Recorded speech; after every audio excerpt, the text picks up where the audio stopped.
예, 오늘 수요 예배 오신 여러분들을 환영합니다. 오늘 말씀이 앞에 있는데요. 함께 한번 읽으시겠습니다. 시작.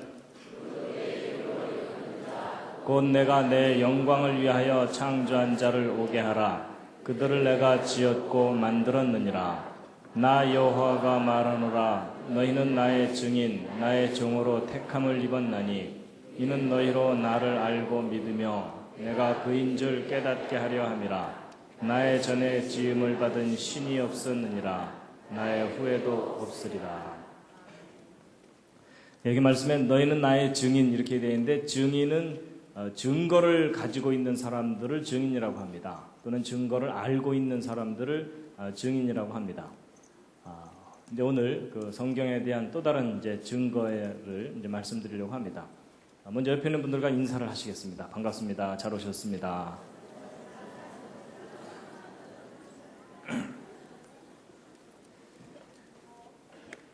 예, 오늘 오신 여러분들을 환영합니다. 오늘도 제가 환영의 뜻으로 꽃을 준비했습니다.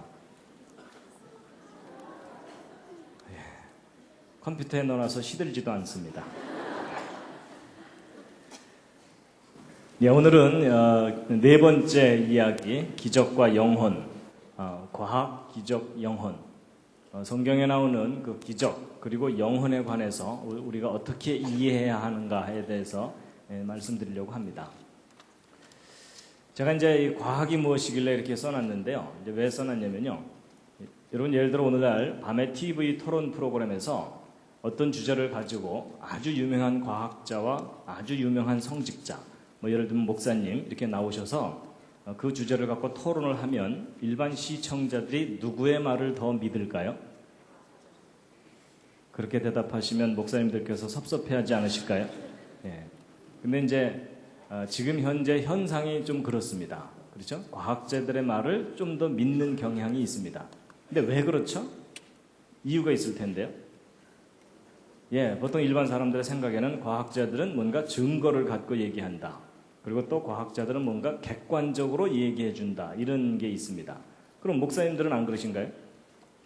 근데 일반 사람들에는 이런 선입견이 있습니다. 목사님들은 일단 우긴다. 뭐 이런 게 있습니다. 뭐 그렇다는 얘기가 아니라 사람들의 생각이 그렇다는 겁니다. 이제 무슨 얘기냐면 사실 목사님들은 결론이 항상 고정되어 있습니다. 하나님은 반드시 계셔야 되고 성경은 반드시 진리여야 됩니다. 그걸 부인하는 목사님이나 이런 분들은 안 계십니다. 그렇죠? 예, 그러니까 일반 시청자들이 생각하기에는 목사님들은 뭔가 객관적으로 얘기해 주기보다는 뭔가 주관적인 선입견을 갖고 얘기한다. 이런 생각이 있다는 겁니다. 반드시 그렇다는 얘기가 아닙니다. 일반 사람들의 경향이 그렇다는 겁니다.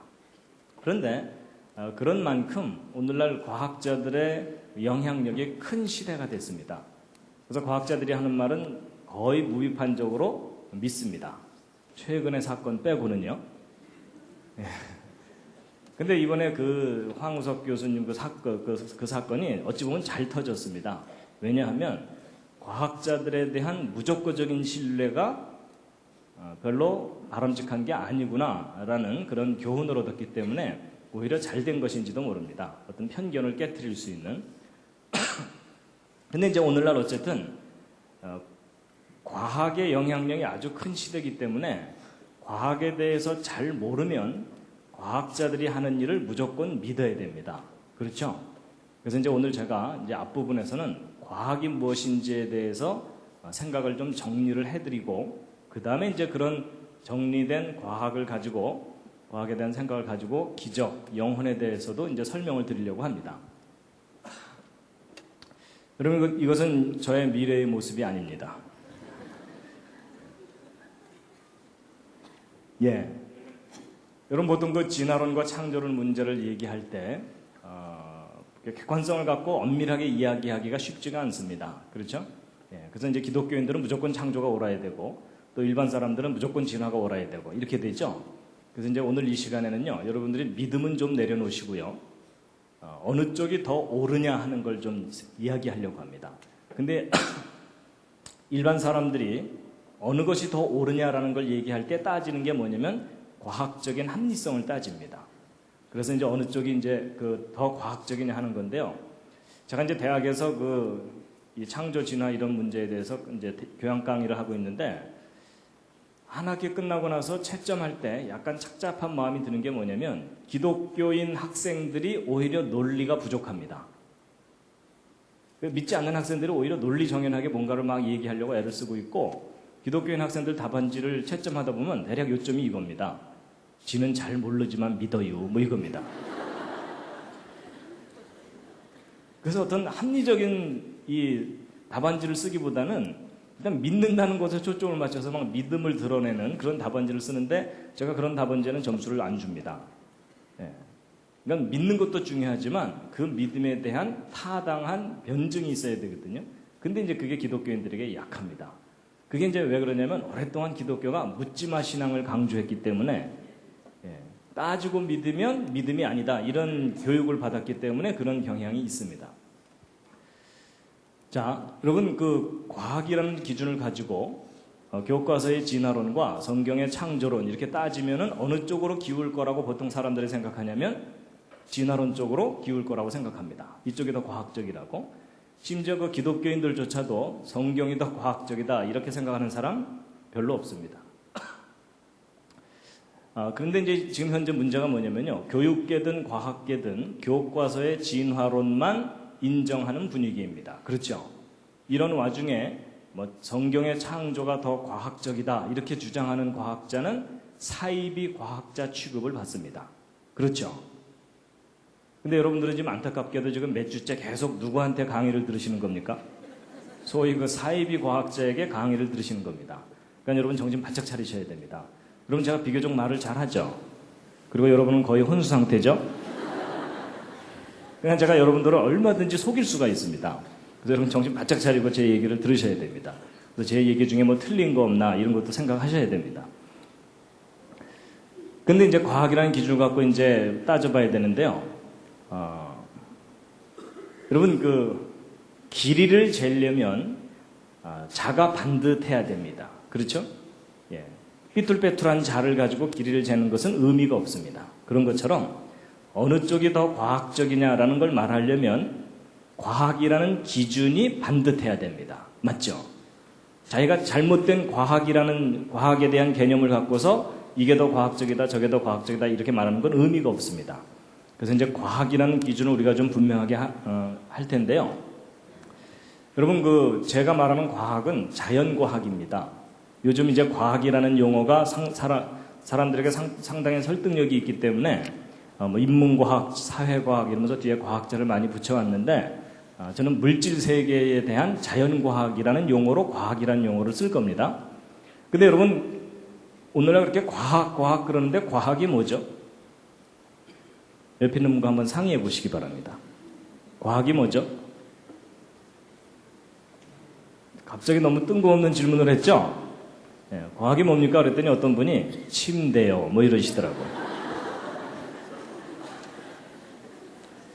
사실 과학이 뭐냐고 이렇게 물어보면 대부분의 과학자들도 과학이 뭐라고 단정해서 말하기가 쉽지가 않을 정도로 과학을 정의하는 일이 좀 어렵습니다. 그런데 여러분 그 사람이 어떤 사물이나 개념을 인식할 때 종합적 인식이 있고 분석적 인식이 있는데 동양 사람들은 어느 쪽 인식이 강하겠습니까?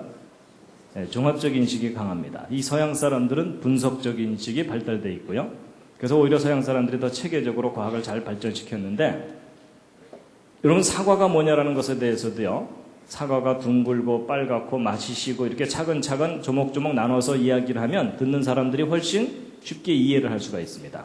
그런 것처럼 과학이 뭐냐라는 것도 우리가 좀 분석적으로 좀 따져보면 과학이 뭔지를 정리하는 일이 그렇게 어려운 일이 아닙니다. 여러분 첫 번째, 여러분 과학은 누가 하는 겁니까? 사람이 하는 겁니다. 그렇죠? 요즘 우리 집 개가 논문 쓰느라고 바빠 이런 얘기 안 하잖아요. 그렇죠? 예, 그래서 사람들만의 착각인지 모르지만 사람이 과학을 하는데 근데 그것도 조건이 붙습니다. 제정신을 가진 사람이 해야 됩니다. 그렇죠? 여기서 이제 지식의 질서를 가진 사람들이 과학을 연구하고 또 과학은 무엇을 대상으로 하는 거냐면 우주를 대상으로 하는 건데요. 여기에 현재의 물리적 우주라는 제한 조건이 붙습니다. 왜냐하면 과학자들은 과거나 미래를 직접 볼 수가 없습니다. 그래서 항상 현재를 대상으로 관찰하고 연구합니다. 그리고 비물리적인 것, 예를 들어 마음 같은 것은 과학이 직접 다루지를 못합니다. 그럼 어떤 사람들이 마음이 무겁다 그러는데 그래서 몇 톤, 그렇죠? 예, 그래서 이 비물리적인 영역은 과학이 직접 다루지를 못합니다. 그래서 인간이 현재의 물리적 우주를 어떻게 하는 거냐면 잘 이해하고 잘 다스리는 겁니다. 이제 이 말 속에 사실 다 포함되어 있는데 잘 이해하고 잘 다스리기 위해서 체계적으로 정리해 놓은 것이 과학적 연구 방법입니다. 그래서 여러분이 과학적 연구 방법으로 훈련받은 사람들을 뭐라고 합니까? 과학자라고 합니다. 음악으로 훈련받은 사람은 음악가 이렇게 얘기하죠. 그럼 여러분 우리가 과학이 무엇인지를 정확하게 알려면 과학적 연구 방법에 대해서 알아야 됩니다. 그래서 이제 과학적 연구 방법을 좀 간단하게 좀 말씀드리면요. 이런 과학적 연구 방법의 첫 번째 단계는 관찰입니다. 이제 과학은 관찰하는 것으로부터 뭔가를 시작합니다. 그리고 이제 관찰한 다음에는 사람들이 생각을 하게 되어 있습니다. 근데 이제 이렇게만 설명드리면 좀 이해하기가 쉽지가 않으시니까요. 제가 이해를 돕기 위해서 최선을 다해서 그린 첫 번째 작품입니다. 제 나름대로 최선을 다한 겁니다. 그럼 제가 무슨 법칙을 설명하려는 거겠습니까? 만유인력의 법칙이라고 알아들으시는 걸로 보아서 제가 그림을 꽤 잘 그린 것 같습니다. 이런 사과나무에서 사과가 떨어지는 걸 보고서 뉴턴이 만유인력의 법칙을 발견했다. 이런 말이 있죠? 자, 그럼 이제 이걸 보시면서 정리를 해보시면요. 이런 과학적 연구의 첫 단계가 뭐라 그랬죠? 관찰이라 그랬죠? 그래서 이제 사과나무에서 사과가 떨어지는 걸 관찰을 한 거예요. 근데 두 번째 단계가 뭐라 그랬죠? 생각이라 그랬죠? 근데 이제 두 번째 단계인 생각이 참 중요합니다. 여러분 보통 사람들은 이거 떨어지는 걸 보면 무슨 생각할까요? 예, 먼저 가서 주워 먹어야지. 이런 생각이 강하게 드시는 분들은 가능한 한 과학계로 오지 마시기 바랍니다. 괜히 와서 속썩이지 마시고 딴 데 가서 열심히 살아주시기 바랍니다. 예, 하나라도 내다 팔아야 되겠다. 장사하시기 바랍니다. 경영, 경제 쪽으로 가주시고요. 노래가 나온다. 음악 하시면 되고 그림을 그리고 싶다. 이러면 미술 쪽으로 가시면 됩니다. 이런 과학자들은 이거 떨어지는 걸 보면 무슨 생각을 할까요? 저게 왜 떨어질까? 이걸 생각하는 겁니다. 바로 그 점이 중요합니다. 왜 그럴까 하는 건데요. 여러분, 왜라는 걸 생각하는 이유가 뭐냐면 인과율이라는 걸 믿기 때문에 그렇습니다. 저 인과율이 뭐냐면 어떤 결과에는 반드시 원인이 있다 이겁니다. 지금 제가 강의 시작하자마자 기절하신 분들은 원인이 있는 겁니다. 그렇죠? 예, 오늘 하루 너무 피곤하셨거나 아니면 문과거나. 그래서 여러분 과학적이라는 말을 다른 말로 대치한다면 가장 어울리는 말이 뭐냐면 저 인과율입니다. 그래서 그 사람 참 과학적이다라는 말은 그 사람은 원인과 결과를 명확하게 하려는 사람이다라는 말하고 통합니다. 이해가 되시죠? 예. 그래서 바로 이 원인과 결과의 관계를 명확하게 하기 위해서 과학자들이 뭐 실험도 하고 뭐 밤도 새고 뭐 이러면서 뭔가를 밝혀내는 겁니다. 그 다음에 이제 세 번째 단계가 뭐냐면요. 이제 세 번째 단계는 과학자들이 자기가 연구한 결과를 표현하는 단계가 세 번째 단계입니다. 여러분 어떤 과학자가 평생 연구했는데 한마디도 안 하고 죽었다. 그럼 그 사람이 뭘 했는지 어떻게 알겠습니까? 그렇죠? 그래서 이제 과학자들이 자기가 연구한 결과를 세 번째는 표현을 하는데 근데 과학자들이 표현하는 거에 대해서 여러분 이제 조심하셔야 됩니다. 이런 과학자들이 자기들이 연구한 결과를 표현할 때 크게 두 가지로 나눠서 표현합니다. 하나는 법칙이고 하나는 이론입니다. 근데 여러분 평소에 사시면서 법칙이 뭔지 이론이 뭔지 구별 안 하시죠? 근데 이제 오늘은 좀 구별을 하셔야 되는데요. 여러분 과학의 법칙이라는 게 있습니다. 여러분 혹시 과학의 법칙 중에 뭐 떠오르는 거 있으십니까? 과학의 법칙 중에 무슨 법칙 있죠? 질량 보존의 법칙, 또 만유인력의 법칙, 또 관성의 법칙, 또 지금 방언이 계속 나오고 있습니다. 또 거기까지가 한계죠? 예. 예, 과학의 법칙이 있고요. 근데 어떤 분들은 이제 과학의 법칙 그러면요, 머피의 법칙 뭐 이러는데 그건 아닙니다. 예, 그건 과학의 법칙이 아닙니다. 그 다음에 여러분, 과학에는 이론이라는 게 있습니다. 이론 중에 혹시 뭐 떠오르는 거 있으십니까? 진화론, 또 상대성 이론. 예, 그건 내용은 잘 몰라도 사람들이 제목은 알고 있습니다.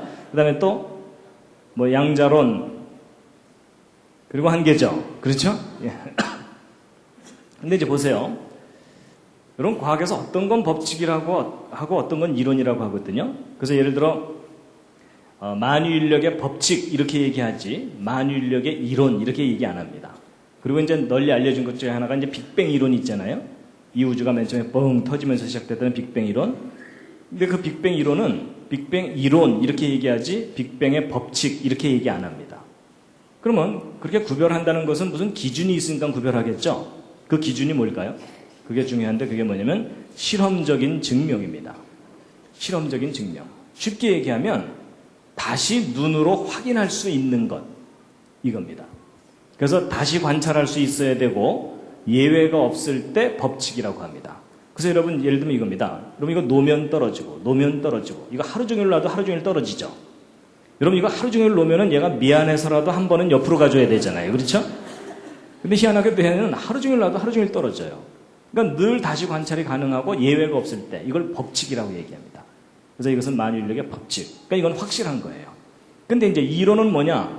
다시 관찰할 수 없거나 다시 관찰할 수 있다 하더라도 예외가 자꾸 생기면은 이론이에요. 그럴듯하긴 하지만 이제 문제가 있는 경우거든요. 그래서 여러분 그 빅뱅 이론이 왜 이론이냐면 여러분 그 이론의 제일 약점이 뭐냐면요. 이 우주가 맨 처음에 뻥 터지면서 시작됐다고 하잖아요. 근데 그 약점이 뭐냐면 네가 봤어? 이러면 할 말이 없어요. 그렇죠. 맨 처음에 터졌다는데 그걸 본 사람이 아무도 없잖아요. 다시 볼 수도 없죠. 그런데 합리적인 설명같이 들리니까 그걸 이론이라고 하는 겁니다. 그래서 여러분 이 둘 중에 어느 쪽이 확실한 거겠습니까? 법칙이 확실합니다. 그래서 이 법칙은 확인된 것이기 때문에 그 문장 끄트머리로 이 법칙과 이론을 비교하는데 이런 법칙은 문장 끄트머리가 무엇이다 라고 말할 수 있는 게 법칙입니다. 근데 이론은 이다라고 표현할 수가 없고 어떻게 해야 되겠어요? 무엇일 것이다 이렇게 표현해야 됩니다. 여러분 이 두 개를 구별 잘 하셔야 됩니다. 보통 사람들이 저거 구별 잘 할까요? 못할까요? 저거 못합니다. 훈련받지 않으면 저거 못합니다. 그래서 여러분 저거 두 개 구별 못하는 바람에 지금 현재 여러분과 제가 지금 심히 고생하고 있는 거 아십니까? 여러분 그게 무슨 얘기냐면요. 여러분 에덴 동산에서 선악과 있죠. 여러분 하나님은 뭐라고 말씀하셨냐면 네가 먹으면 반드시 죽는다 하고 이다라고 말씀하셨어요. 근데 하와가 헷갈려갖고 뭐라 그랬어요? 죽을까 하노라 그랬죠? 그 표현이 뭐냐면은 일 것이다라는 표현입니다. 안 죽을 수도 있을 것이다 이런 표현이거든요. 그러니까 하나님이 이다라고 말씀하신 것을 일 것이다라고 바꾸는 바람에 여러분과 제가 지금 이렇게 심히 고생하고 있는 겁니다. 그러니까 여러분 이거 두 개 구별하는 일 얼마나 중요한지 대략 짐작해 가시죠. 그래서 여러분 이 둘 구별하는 것은요 아무리 강조해도 지나치지가 않습니다. 여러분이 저거 두 개만 제대로 구별하셔도요 웬만한 과학자들보다도 훨씬 분별력을 가지실 수가 있습니다. 그래서 이 둘을 예를 들면 이런 겁니다. 여러분 이 법칙과 이론의 차이는 올림픽에서 금메달과 은메달의 차이다라고 보시면 됩니다. 그래서 과학의 법칙은 금메달이고 과학의 이론은 은메달입니다. 그래서 예를 들어 여러분 A라는 국가와 B라는 국가가 메달 경쟁을 한다 그럴 때 A라는 국가 부자 나라예요. 선수단 수백 명을 전세 비행기에 태워서 호합판으로 보냈어요. 그런데 똘똘한 놈이 한 놈도 없는 바람에 금메달은 하나도 못 따고 은메달만 100개를 땄어요. B라는 국가 너무너무 가난한 나라예요. 맨발의 청춘 하나 딸랑 화물선에 태워서 보냈는데 그 청춘이 마지막 날 마라톤에서 죽어라고 뛰어갖고 1등을 했어요. 그래서 금메달을 이제 목에 걸었어요. 은메달은 당연히 없겠죠. 근데 여러분 이 두 나라 중에 어느 나라가 메달 경쟁에서 앞섭니까? B인 거 아시죠? 바로 그거예요. 여러분 은메달이 아무리 많아도 금메달 하나만 못하다. 이게 원칙이잖아요. 그렇죠?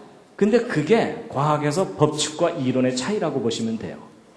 이 이론이 필요가 없다는 얘기가 아니고 어떤 이론이 아무리 멋있고 그럴듯하고 수만 명이 그 이론을 믿어도 기존에 확인된 법칙에 어긋나면 그 이론은 과감하게 버려야 돼요.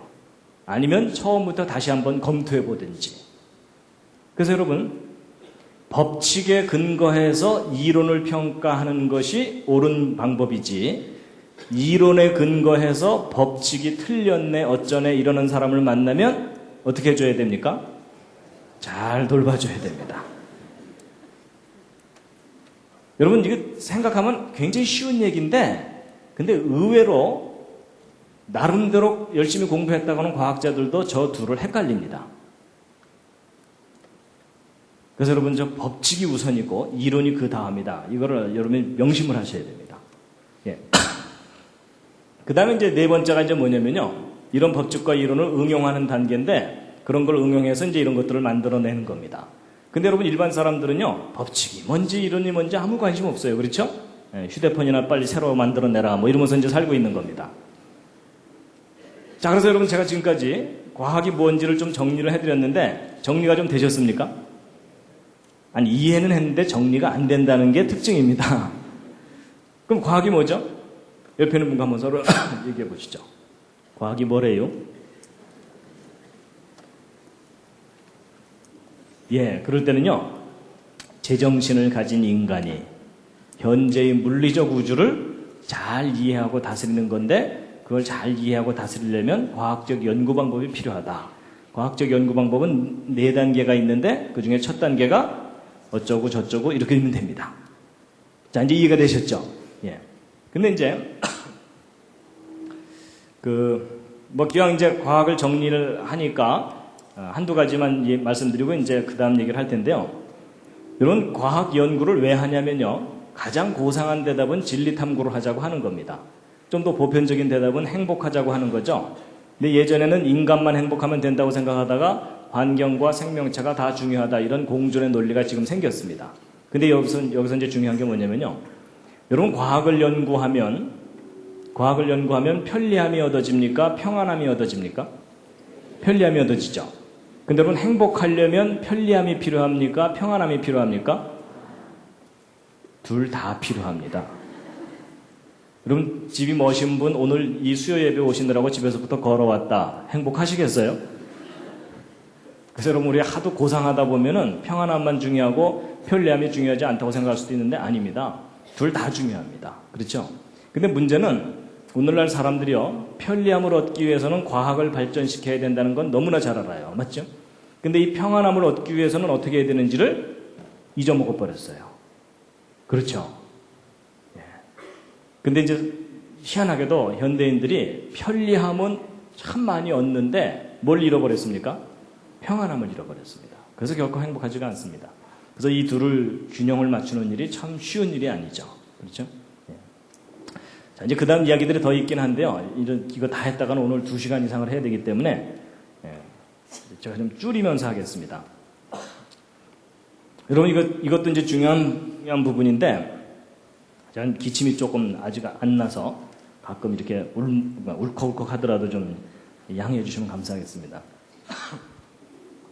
여러분, 우리가 이제 구별해야 되는 게 뭐냐면요, 과학과 과학주의를 구별하셔야 됩니다.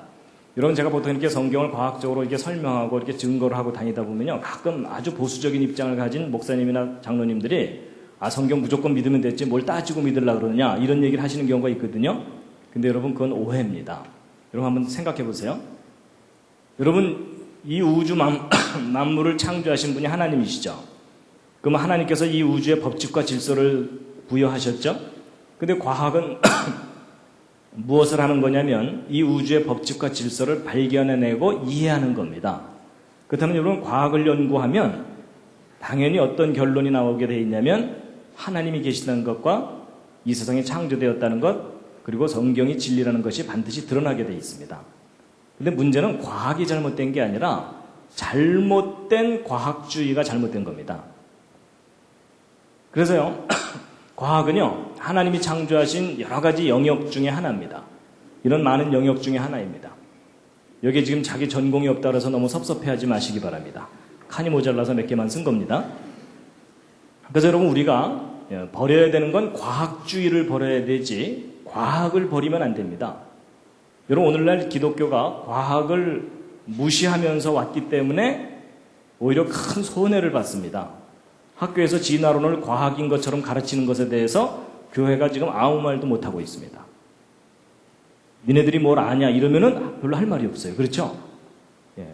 그래서 여러분 과학이라는 엔진을 떼어놓고서 신앙을 가져서는 안 됩니다. 신앙의 기초가 과학이어야 될지도 모릅니다. 자, 이제 제가 좀 지루하지만 앞부분에 이렇게 쭉 그 과학에 대해서 정리를 했는데요. 별로 어렵진 않으셨죠? 예, 들을만 하셨죠? 예. 그래도 표정은 오늘은 되게 딱딱하네 이러시는. 잠시 기지개 한번 켜시겠습니다.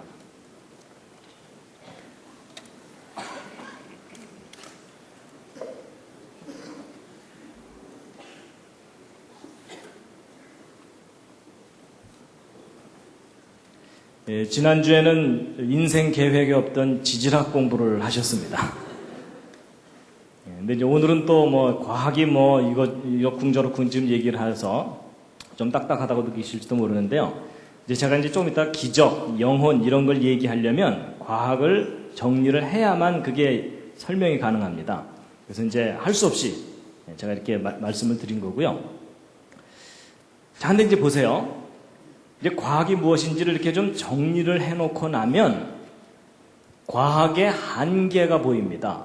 여러분, 보통 많은 사람들이 과학의 한계를 정확하게 모르기 때문에 미신, 맹신, 불신 이런 걸 가지고 있습니다. 그래서 여러분 보세요. 아까 그 과학적 연구 단계가 4단계가 있다 그랬죠? 그럼 이 4단계를 잘 보시면 과학의 한계가 보입니다. 자, 첫 번째가 뭐냐면요. 과학적 연구의 첫 단계가 관찰이죠. 이걸 뒤집어서 얘기하면 관찰할 수 없는 것은 과학이 확실한 결론을 낼 수가 없다는 얘기입니다. 그래서 예를 들면 이제 이런 겁니다. 그게 이제 첫 번째 관찰의 한계인데요. 그럼 과학은요, 시간, 공간, 물질, 이것은 너무나 정확하게 잘 측정합니다. 그래서 뭐 1억 분의 1초, 1조 분의 1g, 이런 것까지 막 과학자들이 다 측정을 해요. 그런데 과학이 못하는 게 뭐냐면요. 과학자들이 못하는 게 뭐냐면은 이 비물리적인 영역에 대해서는 과학자들이 어쩌지를 못해요. 예를 들면 이제 마음입니다. 마음. 오늘 여기 오신 분들은 다 마음을 가지고 계십니까? 옆에 있는 분 한번 살짝 보시죠. 마음이 보이세요? 시커매요? 근데 정말 마음 가지고 계세요? 혹시 마음이 없으신 분? 나 마음이 없다. 그런 분은 안 계시죠? 다 마음 있으시죠? 좋아요. 마음이 있다고 계시니까. 그러면 여러분의 마음이 여러분 몸 안에 있습니까? 몸 바깥에 있습니까? 몸 안에? 예, 좋아요. 그러면 그렇게 큰 몸도 아니니까 각자 자기 마음이 있는 곳을 한번 가리켜 보세요. 여러분 마음은 어디에 있습니까? 지금 뭐 여기 지금. 근데 마음 가지고 계십니까? 정말요? 어디요? 보이지 않는다고요? 대충 피하시는 거 아닌가요? 근데 여러분 사실 마음이 어디냐고 물어보면 대답하기 곤란하죠? 사실은 제 질문이 틀린 질문입니다. 마음은 위치가 있지를 않습니다. 여러분 위치라는 것은 공간적인 개념이잖아요. 그렇죠? 근데 마음은 다른 차원이에요. 그래서 마음은 위치가 없어요. 제 질문이 틀린 겁니다. 뭐 어떤 분들은 뭐 심장 옆에 몇 센치 뭐 이러는데 그거 아닙니다. 근데 제가 어디서 마음이 없으신 분 그랬더니 어떤 분이 손을 드시더라고요. 이상하죠? 그래서 왜 그러시냐고 그랬더니 어떤 매력적인 사람한테 마음을 뺏겼대요.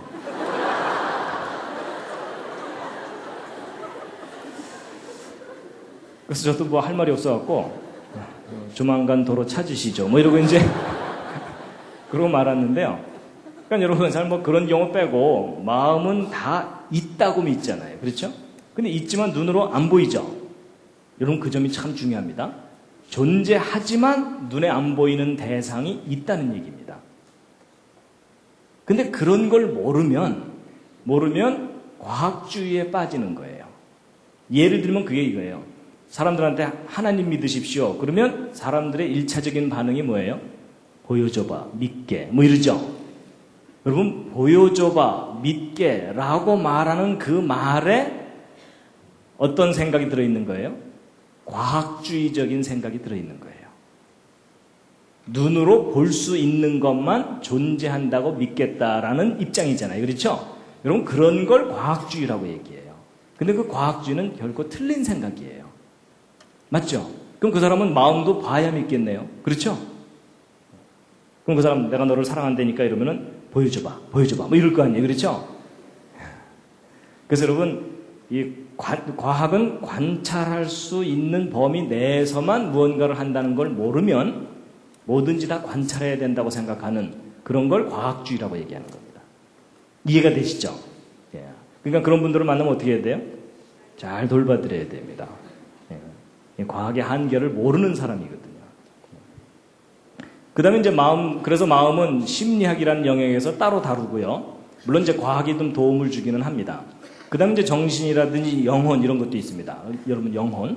영혼은 이제 조금 이따 제가 말씀드릴 거고요. 그 다음에 이제 과학의 또 다른 한계가 뭐냐면요. 여러분 증명한 것만 이다라고 할 수 있다는 얘기죠. 그럼 증명할 수 없는 건 단정할 수 없다는 거예요. 그래서 여러분 증명이라는 게 뭐냐면 다시 관찰할 수 있는 거잖아요. 다시 관찰할 수 없는 것은 달리 얘기하면 한 번밖에 일어나지 않는 사건들은 과학이 단정을 못해요. 증명을 못한다는 얘기입니다. 그래서 예를 들면 그게 뭐냐면요. 역사입니다. 역사. 여러분 예를 들면 거북선을 누가 만들었죠? 이순신 장군의 부하들이. 그렇죠? 그분이 직접 대패질 하셨겠어요? 그렇지만 이제 우리는 대표성을 갖고 이순신 장군이 거북선을 만들었다 이렇게 이제 알고 있죠? 근데 여러분 보세요. 여러분 이순신 장군이 거북선을 만들었다는 걸 여러분이 어떻게 그렇게 확신을 하세요? 직접 보셨어요? 안 봤죠? 근데 여러분이 어떻게 이렇게 확신을 하세요? 드라마에 나오니까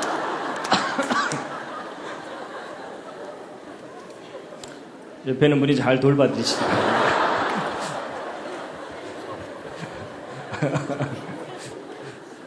그럼 드라마에 나오면 다 믿어야 되나요? 이제 그건 아닌데 여러분 이순신 장군이 거북선을 만들었다는 건요. 여러분이 기록을 믿는 겁니다. 역사의 기록을 믿는 거지 사실을 확인하는 게 아니에요. 맞죠? 그래서 여러분 역사는 믿음의 대상입니다. 믿음의 대상. 사실 확인의 영역이 아니에요. 역사는 되풀이되지가 않거든요. 그렇죠? 그래서 여러분 이순신 장군이 거북선을 만들었다는 것은 여러분의 믿음이지 확인할 수 있는 게 아니에요. 맞죠? 그런데 이제 한국에 살면서 이순신 장군이 거북선 안 만들었을 걸 이러고 돌아다니면 돌 맞습니다. 그런데 여러분 혹시 이런 거 아세요? 여러분 예전에 우리나라 역사 삼국시대 배울 때 막 고구려 백제 신라가 한반도하고 만주 땅에 걸쳐서 있었다 이렇게 배우셨죠? 그렇죠? 근데 여러분 얼마 전부터 역사학자들 중에 저것은 일제시대 때 왜곡되고 축소된 잘못된 역사다. 우리의 진짜 삼국시대는 저런 것이 아니었다. 아마도 이런 모습이었다라는 겁니다. 심히 마음에 드시죠?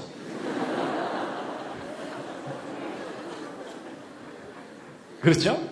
그래서 이 중국 본토 쪽이 백제의 주무대였고 신라, 고구려 이렇게 해서 상당히 넓은 영역이 우리 삼국시대였는데 저게 일제시대 때 엄청나게 축소되고 왜곡돼갖고 우리가 잘못 역사를 배운 거다. 이런 주장입니다. 근데 여러분 저 둘 중에 어느 쪽이 진짜 우리 역사일까요? 아마 이 오른쪽 이야기를 오늘 처음 듣는 분들은 야, 기분은 좋지만 황당하다 이런 생각 드시죠? 근데 여러분 이 오른쪽을 주장하는 사람들이 구체적인 근거들을 제시하거든요. 인터넷에도 요즘 볼 수 있어요. 근데 그런 걸 이렇게 하나 둘 읽다 보면요. 저 오른쪽 주장이 더 그럴듯해 보여요. 그럼 여러분 저 둘 중에 어느 쪽이 진짜 우리 역사예요? 예, 여러분의 심정으로는 오른쪽입니다. 그렇죠? 근데 여러분의 지식으로는 왼쪽이죠? 근데 여러분 저 둘 중에 어느 쪽이 사실인지는 직접 확인할 길이 없어요. 그래서 역사관이라는 게 뭐냐면 어떤 관점을 갖고 역사를 바라보느냐 하는 그런 입장이거든요. 그러니까 역사관은 우리가 가질 수 있지만 역사를 확인할 수는 없어요. 그렇죠? 둘 다 우기기 나름이에요. 그래서 여러분 역사는 결코 증명의 대상이 아니고 믿음의 대상입니다. 그런데 이제 이런 이례적인 사건이 연속적으로 일어나는 건 역사라 그러고요. 이 이례적인 사건이 딱 한 번만 일어나는 것을 기적이라고 합니다. 그게 기적이에요. 그래서 여러분, 진정한 기적은 증명할 수 있을까요? 없을까요? 진정한 기적은 증명할 수 없습니다. 그렇죠? 예. 그래서 여러분, 기적 증명해봐, 믿게 이러는 사람을 만나면 또 잘 돌봐줘야 돼요. 기적은 그 정의상 증명할 수 없는 걸 기적이라고 해요. 이해가 되시죠? 예. 그러니까 제가 오늘 기적을 증명해 드리려는 건 아닙니다. 기적에 대해서 설명을 드리는 겁니다. 그런데 이제 그 기적에 대해서 한 가지 우리가 알아야 될 게 있습니다. 여러분, 성경에 나오는 기적과 같은 그런 기록들은 과학적인 이야기입니까? 비과학적인 이야기입니까? 보통 사람들이 비과학적이라고 얘기하죠? 그리고 또 합리적이에요? 비합리적이에요? 비합리적이다 이렇게 생각하시죠? 그래서 여러분이 성경의 기적을 정확하게 이해를 못 하시는 겁니다. 여러분, 기적 중에도요, 과학적이고 합리적인 기적이 있습니다. 근데 그런 얘기 못 들어보셨죠? 제가 오늘 그 이해를 알려드릴 텐데요. 제가 이제 그걸 설명드리기 위해서 최선을 다해서 그린 두 번째 작품입니다. 이번엔 좀 괜찮습니다. 예, 훨씬 나아졌죠? 예. 제목은 개미와 바퀴벌레와 메뚜기입니다. 그리고 이제 차원 얘기인데요. 여러분, 제가 지금 개미, 바퀴벌레, 메뚜기를 나름대로 그린 거거든요. 근데 여러분, 수학에서 그 차원 아시죠? 1차원, 2차원, 3차원. 여러분, 직선은 몇 차원입니까? 이게 1차원입니다. 1차원. 그 다음에 평면은 2차원. 그 다음에 공간은 3차원. 이제 그것만 이해하시면 됩니다. 여러분, 이 개미 1차원에 살고 있는 존재입니다. 그래서 이 개미는요, 선을 따라서만 평생 살고 선 바깥에 뭐가 있다는 걸 몰라요. 그냥 1차원에서만 살다가 끝나는 거예요. 그 다음에 이제 이 바퀴벌레는 방바닥만 돌아다니다 끝난다고 해보자고요. 공간이 있다는 걸 몰라요. 그리고 이제 이 메뚜기는 공간상에서 펄쩍펄쩍 뛰어다니면서 산다고 치자고요. 자, 이 개미, 무신론 개미입니다. 신은 없다. 그러면서 교회 다니는 다른 개미들을 핍박하면서 야, 이 비과학적인 존재들아 이러면서 증명할 수 있는 것만 믿고 이런 개미예요. 근데 이 개미가 나름대로 이제 소신을 갖고 잘 살고 있었는데 어느 날 뜻하지 않은 사건이 일어났습니다. 바퀴벌레 한 마리가 자기 앞을 쓱 지나간 거예요. 개미가 놀랬겠습니까? 안 놀랬겠습니까? 놀랬죠. 그렇죠? 왜냐하면 어떤 존재가 자기 차원으로 싹 들어왔다가 사라졌잖아요. 그렇죠? 놀래긴 했지만 이 개미가 워낙 이성이 강했기 때문에 내가 어저께 잠을 잘못 자서 헛걸받는가 보다 이러면서 그냥 지나가 버렸어요. 근데 이 바퀴벌레가 한 번만 지나갔으면 문제가 없었는데 며칠 후에 또 한 번 지나갔어요. 개미가 이번에 진짜 놀랬겠어요? 안 놀랬겠어요? 이번엔 진짜 놀랬어요. 왜냐하면 자기가 한 번 본 게 아니라 두 번이나 봤잖아요. 그러니까 지난번 본 게 잘못 본 게 아니에요. 그래서 이제 이 개미가 가만 생각해 봤더니 자기가 지금 뭘 본 거냐면 기적을 본 거예요. 왜냐하면 여러분, 이 개미는요, A 지점에 존재하다가 B 지점으로 이동하려면 이 중간을 지나가야만 되죠. 근데 어떤 제3의 존재가 A 지점에 나타났다가 중간에서는 전혀 관찰되지 않다가 B 지점에서 다시 나타났죠. 개미한테는 이게 가능해요? 불가능해요? 불가능하죠. 근데 저 바퀴벌레는 그걸 했죠. 그러니까 이 개미가 볼 때는 지금 이게 자기가 뭘 본 거예요? 기적을 본 거예요. 비과학적인 현상을. 그렇죠?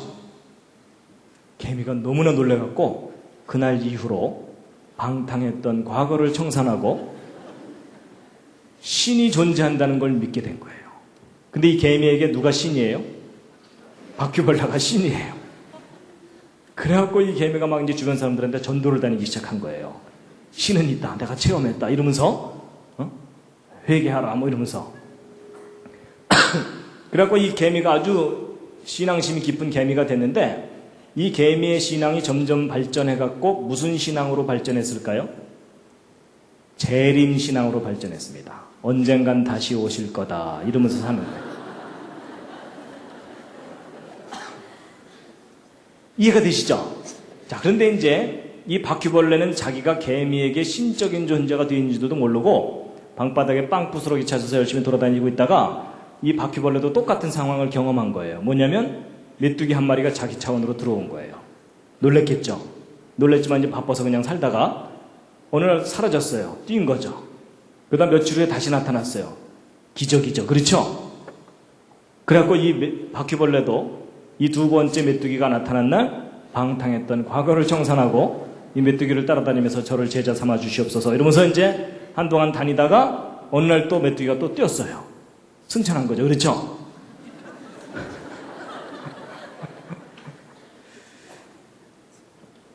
그래갖고 이 바퀴벌레도 점점점 신앙이 발전해서 무슨 신앙으로 발전했겠어요? 재림신앙으로. 언젠간 다시 오실 거다. 뭐 이렇게 되는 겁니다. 여러분 제가 상황 이해하셨죠? 자, 이제 정리를 해드리겠습니다. 여러분, 이 메뚜기 입장에서 보면 이 개미가 바퀴벌레를 신으로 모시고 살고 있는 걸 보면 웃겨요, 안 웃겨요? 웃겨요. 그렇죠? 왜냐면 이 메뚜기가 볼 때는 이거 다 그냥 상식적인 일이잖아요. 그렇죠? 근데 이 개미는 진지해요, 안 진지해요? 진지하다 못해 엄숙해요. 그렇죠?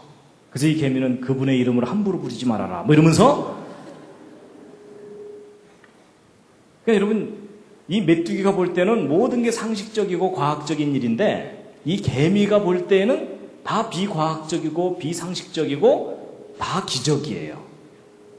여러분 위 차원에서 아래 차원을 보면 다 그냥 상식이에요. 근데 아래 차원에서 위 차원을 볼 때는 다 기적이에요. 근데 제가 왜 이런 말씀을 드리냐면요. 여러분과 제가 이 개미나 바퀴벌레 같은 상황일 수 있다는 얘기입니다. 여러분과 저는 지금 현재 몇 차원을 살고 있냐면 3차원을 살고 있습니다. 그렇죠? 그래서 공간상에서는 얼마든지 휘젓고 살아요. 그렇죠? 네, 비행기 타고 왔다 갔다 하기도 하고 가끔 한 잔 들어가면 다 나와 뭐 이러면서 살잖아요. 그런데 여러분과 제가 뛰어넘지 못하는 차원이 적어도 하나 이상 있습니다. 우리가 잘 알고 있는 그 하나의 차원이 뭐냐면 시간이에요. 시간.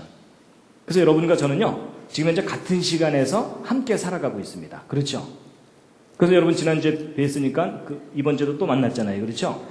여러분 중에 혹시 옆에 있는 사람이 밉다고 야, 너 좀 뒤로 좀 쳐져서 올래? 뭐 이럴 수가 없잖아요. 세상이 싫다고 나 먼저 갈게 이러면서 자기가 시간을 앞서갈 수도 없죠? 여러분과 저는 늘 같은 시간을 같이 가고 있어요. 근데 만약에 우리 차원을 뛰어넘는 어떤 존재가 우리 과거에도 나타났었다가 현재에 나타나서 함께 지내다가 그러다가 나중에 다시 올게 이러면서 먼 훗날 다시 나타날 수도 있겠죠. 근데 우리가 그런 현상을 보면 다 뭐예요? 기적이에요. 그렇죠? 근데 그 위 차원에서 보면은 뭐겠어요? 과학적이고 합리적인 일이라는 거죠. 근데 여러분 제가 지금 설명드린 이 내용이 성경에 똑같은 형태로 나와요. 어디에 나오냐면 여러분 요한복음 8장에 여러분 예수님께서 이스라엘 사람들하고 얘기하다가 이스라엘 사람들한테 돌 맞을 뻔한 적이 여러 번 있어요. 근데 그 중에 하나가 바로 이제 이 부분입니다. 함께 한번 읽어보시겠습니다. 시작.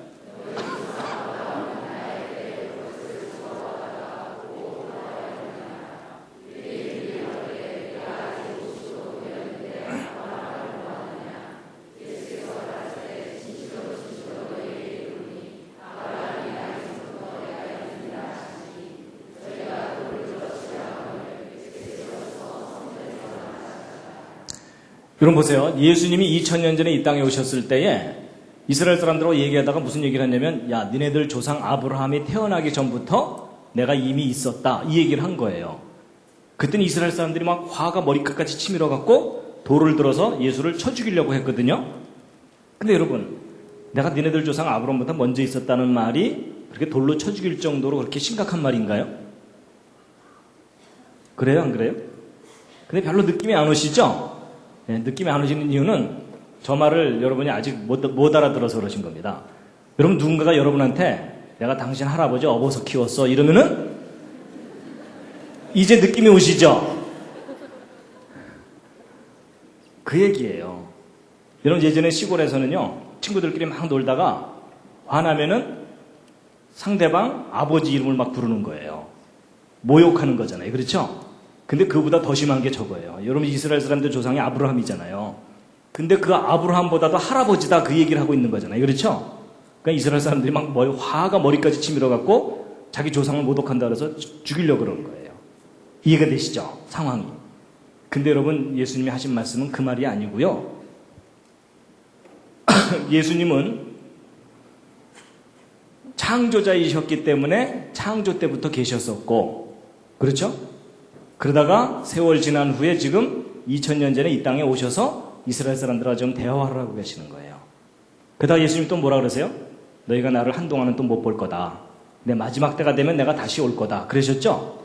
근데 이스라엘 사람들이 현실을 살고 있는 이스라엘 사람들이 그 말이 이해가 되어 하는데요. 그걸 이해를 못한 거예요. 조금 전에 이 개미가 바퀴벌레를 이해 못하듯이. 이해가 되시죠? 바로 이겁니다. 그러니까 여러분 이게 무슨 얘기냐면요. 내가 성경에 나오는 이 황당한 기적은 도저히 비과학적이라서 못 믿겠다라고 버티는 분들에게 아니다. 차원의 문제다라는 거예요. 우리보다 더 높은 차원이 있다면 충분히 가능한 일이다. 근데 여러분 성경을 읽고 성경을 믿다 보면 우리가 경험하는 이런 세상, 그 이상의 세상이 있다는 것을 성경이 우리에게 얘기합니다. 맞죠? 그래서 여러분 우리가 경험하는 것만이 전부다라고 생각하는 사람을 뭐라 그러냐면 닫힌 세계관을 갖고 살고 있다 이렇게 얘기합니다. 쉽게 얘기하면 우물안 개구리 뭐 이런 얘기입니다. 그런데 아니다. 우리가 경험하는 세상보다도 더 이상의 세상이 있다라는 것을 열린 세계관을 갖고 있다라고 얘기합니다. 근데 예수님은 이 땅에 오셔서 우리에게 무엇을 얘기하셨냐면 열린 세계관을 갖고 살아라라고 이 얘기를 하시는 겁니다. 그러니까 내가 지금 현재 경험하는 것 내에서 해결돼야 믿겠다고 하는 것도 과학주의입니다.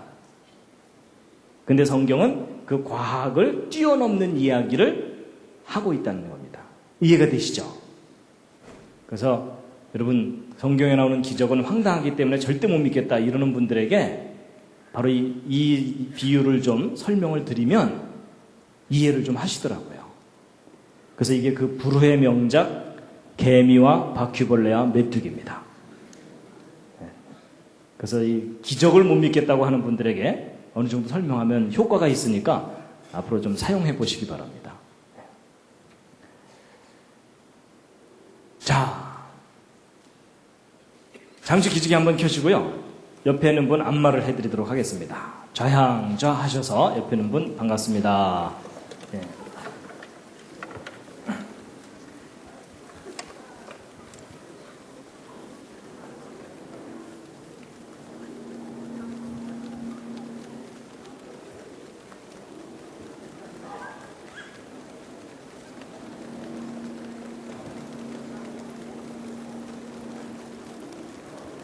예, 반대로도요.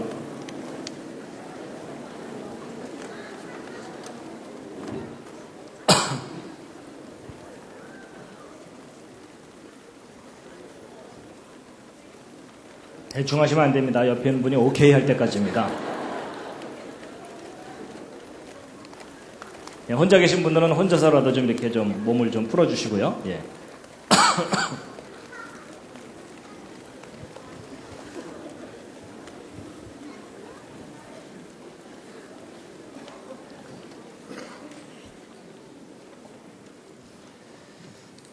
자, 이제 그 뒤에 좀 더 얘기가 있었는데 시간 관계상 좀 줄였고요. 이제 요점만 오늘 말씀드립니다. 여러분 예수님의 기적, 이제 이걸 어떻게 합리적으로 이해할 수 있겠느냐 하는 건데요. 여러분 예수님이 무리를 걸어가시고 물로 포도주를 만드시고 이런 거 믿으십니까?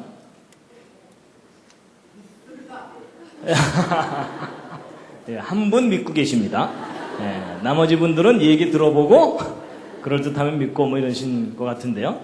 사실 그 지성인이 예수님의 기적을 믿는 일이 쉽습니까? 어렵습니까? 어렵죠. 그렇죠? 예. 근데 이제 예수님의 기적이 너무 많은데요. 그 중에 아주 대표적인 3가지 예를 제가 이제 설명을 드릴 텐데요. 여러분 예수님의 첫 번째 기적이 바로 뭐냐면 갈릴리 가나 지방에서 결혼식이 있었는데 결혼식 중간에 포도주가 떨어진 거예요. 그러니까 흥이 깨지니까 예수님이 짠 하고 나서셔서 물로 포도주를 만들어 주신 사건입니다. 아시죠? 예. 그래서 이제 뭐 이건 내용을 아시니까 제가 이제 결과만 말씀드릴 텐데요. 이것이 이제 예수님의 첫 번째 표적이거든요. 첫 번째 기적. 그래서 여러분 예수님의 데뷔하신 겁니다. 이게. 예. 데뷔하신 건데 이제 물로 포도주를 만드신 거예요. 근데 여러분 그 갈릴리 가나의 기적을 기념해서 만든 교회라고 합니다. 이것이. 성지순례 가면 여기를 보실 수 있다고 하는데요. 근데 여러분 물로 포도주를 만들었다. 믿어지세요? 믿기 어렵습니다. 그렇죠? 문과분들은 그래도 믿을 수도 있어요. 물이 좀 상했는가 보다. 뭐 이렇게 생각하면 되니까. 근데 이과는 안 돼요. 왜 안 되는지 아세요? 이런 물이 포도주로 됐다는 것을 화학적으로 따지면 H2O가 C2H5OH로 변한 거예요. 없던 탄소 생겼죠. 수소 숫자 안 맞죠. 엉망이에요. 그렇죠? 그럼 이건 과학적으로 따지면 뭐에 어긋나요? 화학 반응의 법칙이 어긋나요. 그렇죠? 여러분 이론도 아니고 법칙이 어긋나는 거예요. 여러분 아까 법칙은 반드시 똑같은 결과가 나타나는 걸 법칙이라고 그랬잖아요. 그렇죠? 법칙이 어긋나는 거예요. 저걸 어떻게 믿냐고요. 근데 교회 다니면 저건 믿어야 돼, 안 믿어야 돼요? 믿어야 되니까 이게 이제 문제예요. 그렇죠? 예. 근데 이제 여러분 이건 여담입니다만 제가 이제 예수님의 첫 번째 기적 때문에 좀 고민을 했었어요. 왜냐하면 왜 예수님께서 이 땅에 오셔서 제일 첫 번째 하신 사업이 양조 사업일까?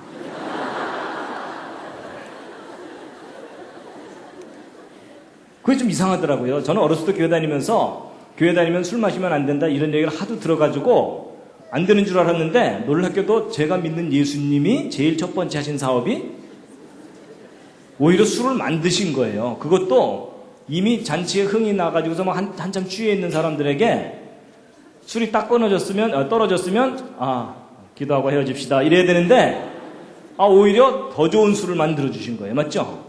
여러분 지구상에 있었던 제일 좋은 술이 뭐였겠어요? 이때 예수님이 만드신 이 술이 제일 좋은 술이었어요. 맞죠? 그럼 그날 밤 이 사람들 어떻게 됐겠습니까? 잔뜩 취했겠죠. 왜냐면 세상에서 제일 좋은 술을 마셨으니까. 물론 이제 그 다음날 일어날 때 뒷골이 땡기거나 이러진 않았을 거예요. 그렇죠? 워낙 좋은 술이었기 때문에.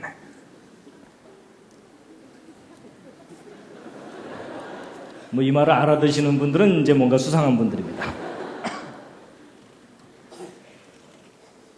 근데 또 그렇다고 해서요, 또 오늘 밤 335 모여갖고 자 마셔 주님 하신 사업인데 도와드려야지 뭐 이러면서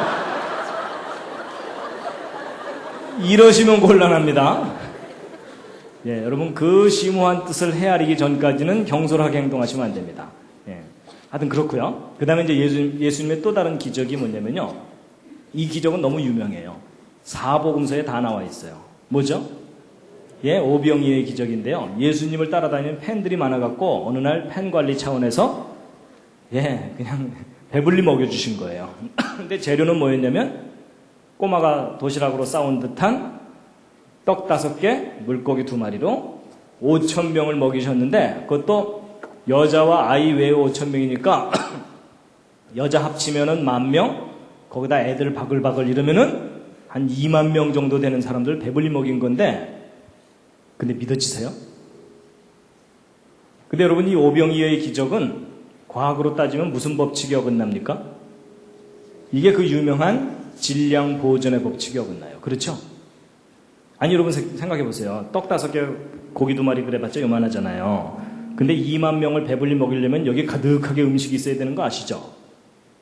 질량 보존의 법칙이 어긋나요. 근데 여러분 저걸 어떻게 믿을 수 있어요? 그랬더니 어떤 분이요 이렇게 얘기하더라고요. 그게 아마 버스만한 떡 5개하고 고래 2마리였을 거다. 뭐 이런 얘기 하시더라고요. 고래 2마리. 근데 그렇게 설명하면 될 것 같지만 문제가 뭐냐면 그게 애 도시락이냐 이거죠. 꼬마가 고래 끌고 오면서 엄마가 싸줬어요. 뭐 이거 좀 이상하잖아요. 그러니까 그것도 말이 안 되고요. 그 다음에 예수님의 또 다른 기적이 뭐냐면 이제 저 이적을 베푸신 후에 예수님이 제자들을 이제 배를 태워서 먼저 갈릴리 바다를 건너가게 하셨어요. 그리고 이제 밤에 혼자서 바다 위를 걸어오신 거예요. 그렇죠? 여러분, 이거는 과학적으로 따지면 무슨 법칙이 어긋납니까? 이건 좀 어려운데요. 부력의 법칙이 어긋납니다. 그렇죠? 부력 법칙. 그러니까 물보다도 가벼우면 떠야 되고 물보다 무거우면 가라앉아야 되는데 예수님은 분명히 이제 사람의 몸이니까는 가라앉아야 되잖아요. 그렇죠? 뭐 예수님이 빨리 헤엄쳐 왔다 이러면 좀 믿겠는데 걸어왔다고 하니까 부력 법칙이 어긋납니다. 그랬더니 또 어떤 분이 저걸 또 억지로 설명하려고 또 뭐라 그랬는지 아세요? 저게 왼발 빠지기 전에 오른발 뭐 이러면 된다.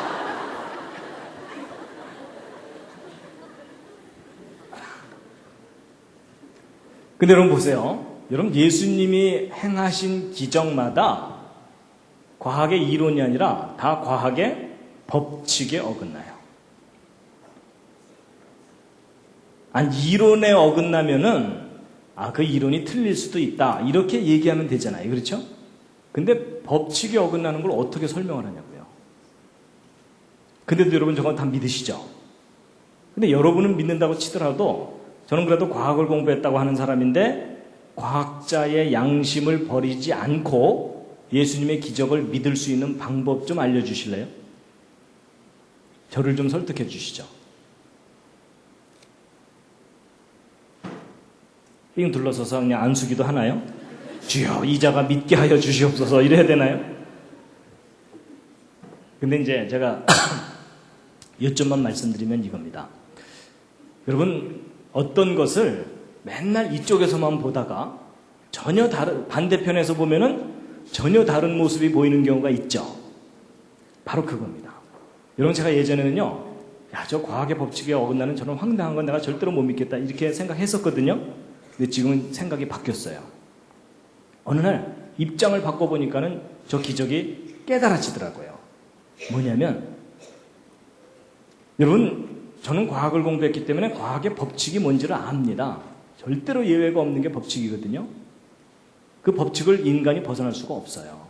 벗어날 수 없는데 만약에 이건 정말 만약인데 만약에 이 법칙에서 벗어날 수 있는 분이 있다면 누굴까요? 이 법칙을 정하신 분입니다. 제가 그 생각을 하게 됐어요. 그리고 나서 이 예수님의 기적을 들여다봤더니 뭐가 깨달아지는데 이분이 이 모든 법칙을 정하신 분이구나. 그게 보이는 거예요. 여러분 생각해 보세요. 여러분 예수님이 저런 기적을 베풀지 않고 착하게 살아라, 때리지 말아라 이런 아주 교훈적인 얘기만 하고 가셨다. 여러분 제가 예수를 믿어야 될 이유가 없어요. 여러분 제가 뭐 그렇게 잘생긴 사람 아니지만 지리산에서 10년, 계룡산에서 10년, 포함산에서 10년, 한 30년 면벽수도 하고 나오면요. 지금도 대충 말을 잘하는데 얼마나 말을 더 잘하겠어요. 그렇죠? 그러면 제가 세상 사람들을 현혹시킬 만한 그럴듯한 말을 얼마든지 해낼 수 있습니다. 예를 들면 산은 산이고 밥은 밥이로다 뭐 이런 거 있잖아요. 근데 여러분 제가 못하는 게 뭔지 아세요? 절대로 못하는 게 속임수는 쓸지 모르지만 절대로 못하는 게 뭐냐면 저 과학의 법칙에서 벗어나는 일이에요. 그렇다면 예수님께서 저 과학의 법칙에 벗어나는 일을 하셨다면 둘 중에 하나예요. 저 성경이 거짓이든지. 근데 만약에 저 성경의 기록이 옳다면 예수 그리스도가 누구이시라는 증거일까요? 예수 그리스도가 이 모든 법칙을 정하신 창조자이시라는 증거라는 겁니다. 제가 그 생각을 할 수 있게 됐어요. 여러분 만약에 성경에 우리가 이해할 만하고 증명할 수 있는 일만 성경에 기록되어 있다면 여러분이나 저나 예수를 믿어야 될 필요가 없어요. 맞죠? 근데 여러분 예수님께서 저런 기적을 행하신 이유가 뭘까요? 예수님이 창조자이시라는 것을 우리에게 보여주시는 거예요. 그냥 여러분 이런 거예요. 예전에는 이제 학교에 이제 크리스천 학생들이 학교에 가면 친구들이 핍박을 해요. 야, 예수가 무리를 걸었다고? 야, 너 그렇게 황당한 거 믿냐? 이러면은 그때 기독교 학생들은 아무 말도 못했어요. 그렇죠? 그냥 얼굴이 빨개져갖고 그날 저녁 교회 뒷자리에 앉아갖고 주여 뭐 이러면서 아무 소리 못했거든요. 근데 여러분 이걸 제대로만 깨달으면 그렇게 뭔가를 도전해올 때 뭐라고 대답할 수 있겠습니까? 야, 너는 이것 때문에 안 믿냐? 나는 이 기록 때문에 예수를 믿는다 라는 겁니다. 아니 여러분 생각해 보세요. 예수님이 무리를 걷다가 빠지셨다. 그런 예수님을 여러분과 제가 왜 믿어요? 그렇죠? 예수님이 물에 빠지면서 베드로 나 좀 구해줘. 다음부터 이런 일 안 할게. 뭐 이러면은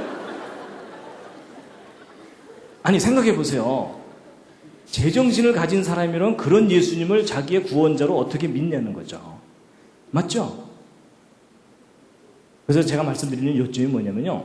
저는 하나님께 제가 과학을 공부했다는 걸 참 감사합니다. 왜냐하면 과학을 공부하고 났더니 법칙이 뭔지를 알게 됐거든요. 그 법칙은 절대로 뛰어넘을 수 없는 게 법칙이에요. 그렇죠? 근데 그 기준을 제가 명확하게 아니까 그 기준을 뛰어넘는 분이 누군지를 명확하게 알게 된 거예요. 그렇죠? 여러분, 예수님이 법칙에서 벗어나셨기 때문에 우리가 믿는 거예요. 여러분, 제가 처음에 말씀드릴 때 뭐라고 말씀드리냐면, 제가 처음 이제 강의 소개할 때, 첫 번째 강의 때, 제가 예수님의 기적을 증명은 못 해드립니다. 그렇지만 과학적인 원리로 이해하실 수 있도록 설명을 해드릴 수 있습니다. 이런 말을 드렸거든요. 제가 지금 설명을 드리는 겁니다. 그래서 여러분, 과학의 법칙 중에 가장 강력한 법칙이 있습니다. 생명에 관한 법칙이 있습니다. 그 법칙은 아무도 못 깨트려요. 예외가 없고. 무슨 법칙일까요? 예, 그게 뭐냐면 죽음의 법칙입니다. 그렇죠?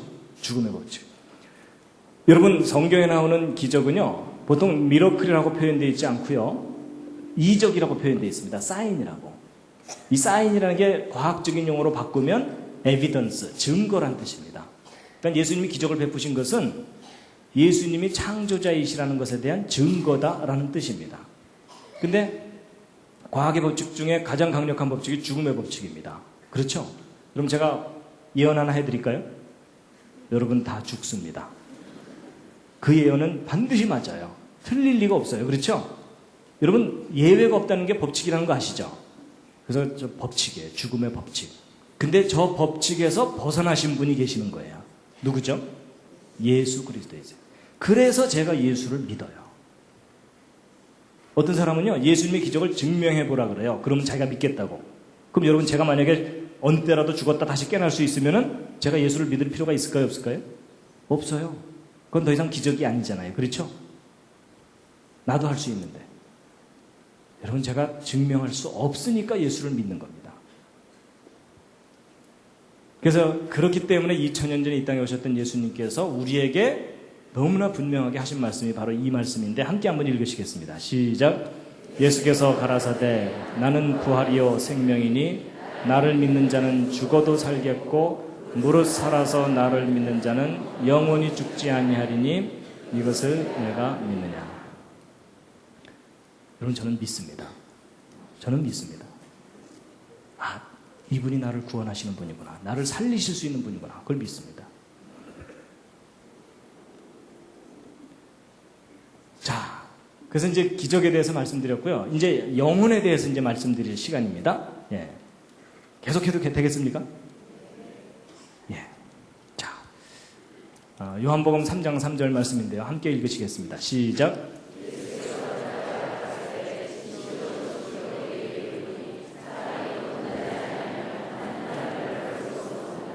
예, 사람이 두 번 태어나지 아니하면 하나님 나라를 볼 수 없다는 말은 천국을 못 간다는 겁니다. 그렇죠? 근데 여러분 저 말씀은요, 천국을 정말 가고 싶은 사람에게 해당되는 말씀입니다. 그죠? 가고 싶지 않은 사람한테는 천국 가자고 해도 안 가니까요. 그렇죠? 예. 근데 이제 여러분 이런 겁니다. 그 믿지 않던 사람이 예수 믿으면 구원을 받고 천국 갑니다. 이래갖고 이제 교회를 다녀요. 근데 교회를 다니다 보면 이상한 얘기를 또 하나 들어요. 그게 뭐냐면 바로 저거예요. 무슨 얘기냐면 당신 거듭나셨습니까? 이런 거예요. 그러면 헷갈려요. 그렇죠? 아니 예수 믿으면 천당 가는 줄 알았더니 뭐 하나가 더 있네 이러면서 그렇죠? 자, 여러분, 겉으로 대답 안 하셔도 됩니다. 마음으로 한번 대답해 보세요. 여러분, 거듭나셨습니까? 아니, 대답 안 하셔도 돼요. 근데 마음으로 한번 해보세요. 근데 여러분 보세요. 저도 이 질문 때문에 고민을 참 많이 했어요. 저 거듭난다는 게 정확하게 뭔지를 알아야 거듭났는지 아닌지를 대답하잖아요. 근데 여러분, 거듭난 게 뭔지를 여러분 정확하게 아세요? 이게 쉽지 않습니다. 그렇죠? 마음이 새로워지는 건가? 여러분, 마음이 새로워지는 게 거듭나는 거라면 저는 70번도 더 거듭났어요. 살다 보면 갑자기 기분 좋아질 때 있잖아요. 그렇죠? 그건 아니잖아요. 그렇죠? 그래서 이제 제가 이 거듭남에 대해서 저도 고민하다가, 아, 이게 거듭난다는 얘기구나 라는 것을 제가 나름대로 깨달은 게 있는데요. 여러분, 제가 지금부터 말씀드리는 것은 정답은 아닐 수도 있습니다. 그렇지만 여러분들의 생각에 도움은 되실 겁니다. 거듭남의 비밀입니다. 조직의 비밀을 이제 알려드리는 겁니다. 자, 이 거듭남에 관한 이야기가 나온 배경이 있는데요. 일단 함께 읽으시겠습니다. 시작.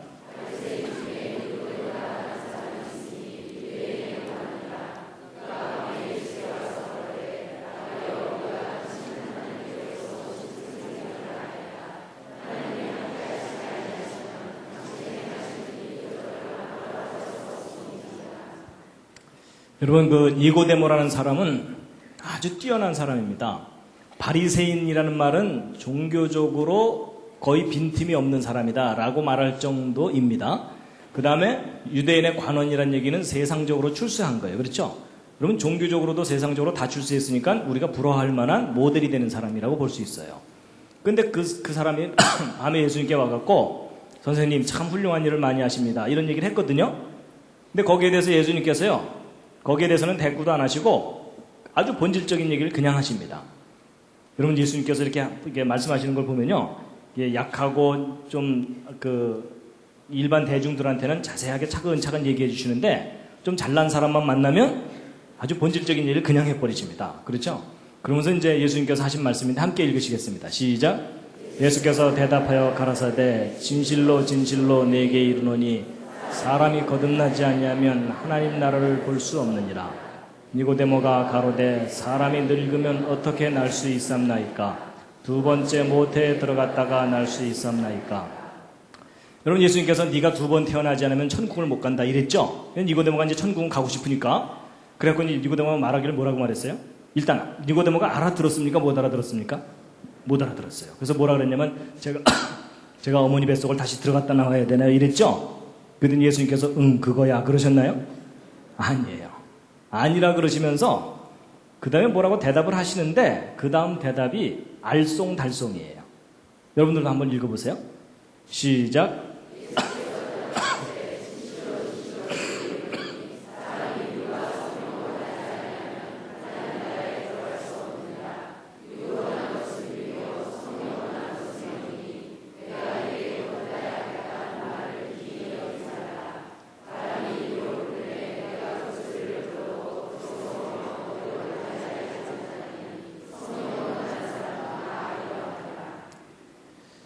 여러분, 저 예수님 하신 말씀 읽으시면서 그냥 뜻이 선명하게 깨달아지시는 분,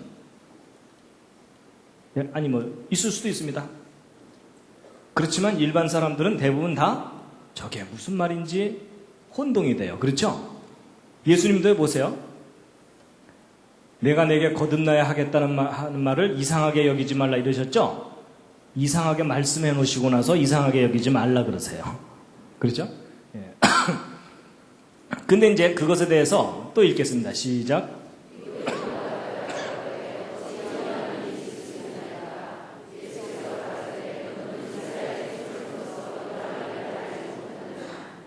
여러분, 니고데모가 또 알아들었습니까? 못 알아들었습니까? 또 못 알아들었죠? 여러분, 기뻐하시기 바랍니다. 니고데모 같은 사람이 못 알아들었으면 여러분과 제가 못 알아듣는 것 정상입니까? 비정상입니까? 지극히 정상입니다. 안심이 되시죠? 예. 못 알아듣는 게 당연합니다. 여러분, 상당히 뛰어난 사람이 못 알아들었는데. 근데 이제 문제는 예수님의 대답이 문제예요. 너 선생인데 그것도 모르냐 이러셨죠? 그럼 적어도 남을 가르치는 사람이라면 알아야 된다는 얘기죠. 그래서 이제 제가요, 야, 이건 알긴 알아야 되는 건가 보다 하고 이제 생각을 하게 됐는데요. 여러분, 제가 이제 아까 마음은 말씀드렸지만 영혼에 대해서는 말씀을 안 드리고 넘어갔었죠. 이제 영혼에 대해서 말씀드릴 텐데요. 자, 시편 19편 7절에 아주 중요한 말씀이 있습니다. 영혼이 무엇과 관계되어 있는지를 말씀하시는 건데 함께 읽으시겠습니다. 시작. 예, 여호와의 율법은 완전해서 영혼을 소송케 한다는데, 이게 말이 좀 어려운데, 소송케 한다는 말은 기절했던 것을 깨어나게 한다든지 죽은 것을 살아나게 하는 거예요. 그렇죠? 그러니까 사람의 영혼을 되살아나게 하는 게 뭐라고요? 율법이죠. 그럼 여러분, 일단 사람의 영혼이 무엇과 관계에 있다는 거냐면 율법과 관계에 있다는 얘기입니다. 그렇죠? 예. 자, 여러분, 이제 지금부터요, 옆에 앉은 분 마음을 읽는 방법을 알려드리겠습니다. 하지 말까요? 마음이 읽힐까봐 두려우시나요? 여러분, 사람의 마음이 눈에 안 보인다 그랬죠? 근데 사람의 마음을 읽을 수 있는 방법이 있습니다. 자, 알려드릴게요. 원칙대로만 하시면 됩니다. 첫 번째 원칙이 뭐냐면요, 차원이 같아야 돼요. 무슨 얘기냐? 여러분, 길이를 재려면 자로 재고 무게를 재려면 저울로 재죠. 여러분, 키 170cm, 몸무게 60kg, 이건 맞는 표현이지만 키 60kg, 몸무게 170cm, 이거 잘 돌봐줘야 됩니다. 그렇죠? 근데 여러분, 이거 굉장히 단순한 얘기 같지만 여기에 중요한 원리가 하나 있습니다. 뭐냐? 길이는 길이로 재고 무게는 무게로 잽니다. 그럼 여러분, 마음은 무엇으로 재겠어요? 마음으로 재는 게 첫 번째 원리입니다. 그래서 옆에 있는 사람 마음은 나의 무엇으로 알아요? 마음으로 아는 거지 눈으로 보는 게 아니에요.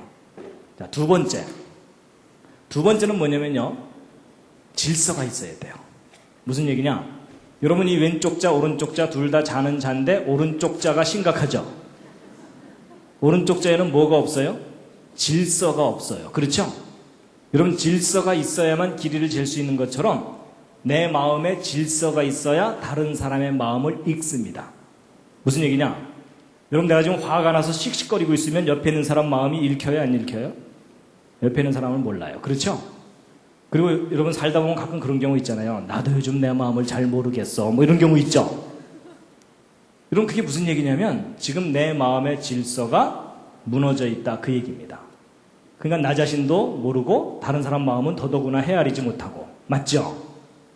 그래서 여러분, 심리 상담이라는 게 뭐냐면 마음의 질서가 무너지거나 틀려 있는 사람들에게 대화를 하거나 만나면서 그 사람 마음의 질서를 잡아주는 거예요. 그렇죠? 그래서 그럼 내가 마음이 차분하게 가라앉아 있으면 다른 사람의 마음이 하나둘 읽히기 시작해요. 그렇죠? 저 사람 좀 슬프구나, 지금 얼굴은 웃고 있지만 뭔가 근심이 있구나, 이런 걸 읽잖아요. 그렇죠? 예. 세 번째가 이제 중요합니다. 보통 여기까지는 일반적으로 잘 생각하는데 세 번째가 중요한데 그게 뭐냐면 표준 질서입니다. 표준. 여러분 잘 보세요. 이 위에 자나 밑에 자나 둘 다 질서가 있는데 이 위쪽 자가 표준이면 밑에 자는 짝퉁이에요. 그렇죠? 여러분, 이 밑에 있는 자를 갖고 평생 길이를 재봤자 다 틀린다는 거 아시죠?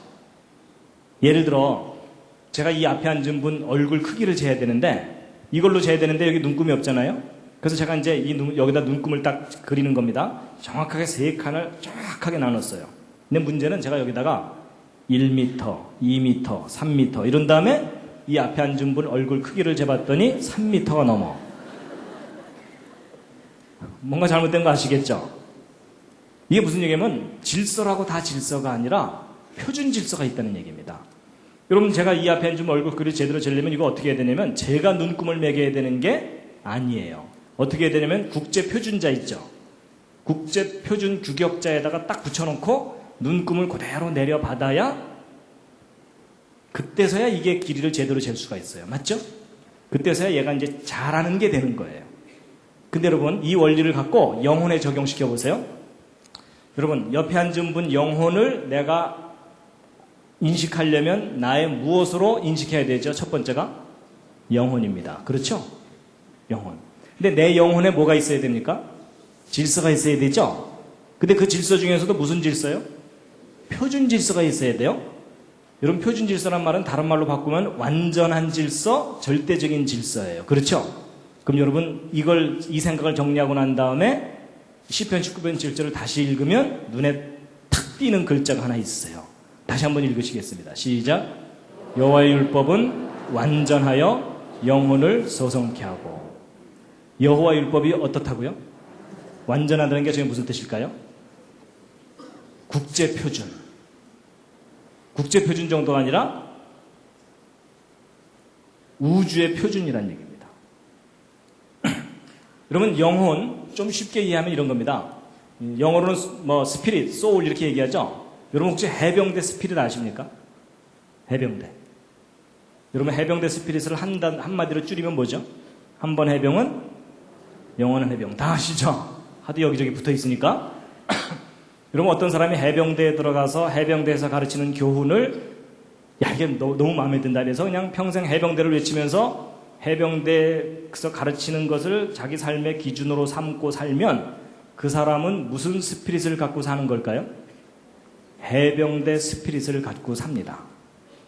그럼 어떤 사람이 불교에 가가지고서 불교 경전을 교육받고서 그것이 자기 삶의 기준이 돼버리면은 그 사람은 무슨 스피릿을 갖고 살게 되죠?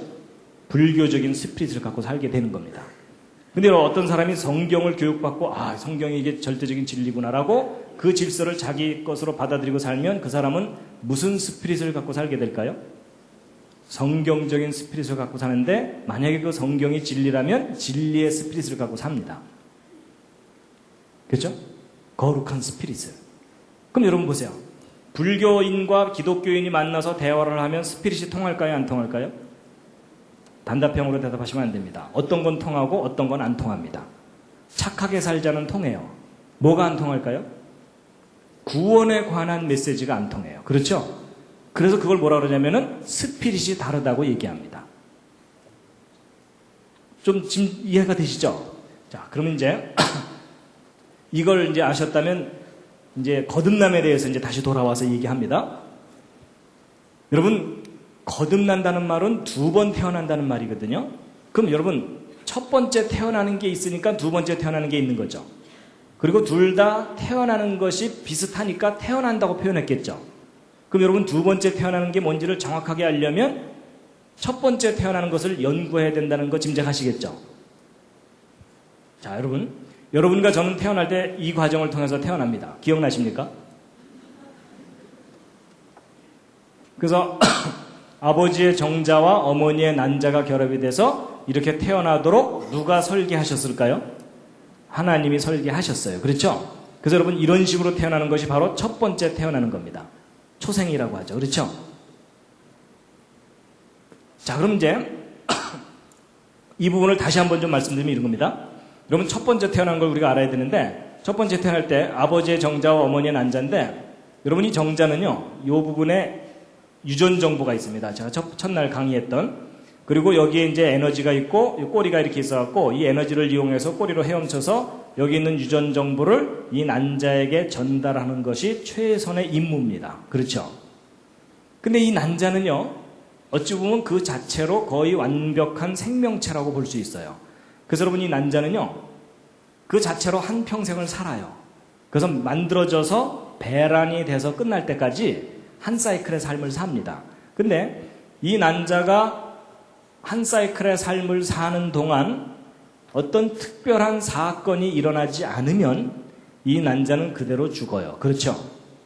근데 이 난자가 한 사이클의 삶을 사는 동안 어떤 특별한 사건이 하나 일어나면 뭘까요? 이 정자 하나가 일로 들어오면 기적 같은 변화가 일어나요. 전혀 다른 모습으로 변해요. 물론 이 상태로 변하는 건 아니에요. 근데 여러분 이 난자 자체로서의 존재하고 사람하고를 비교해보면 너무나 차원이 달라요. 맞죠?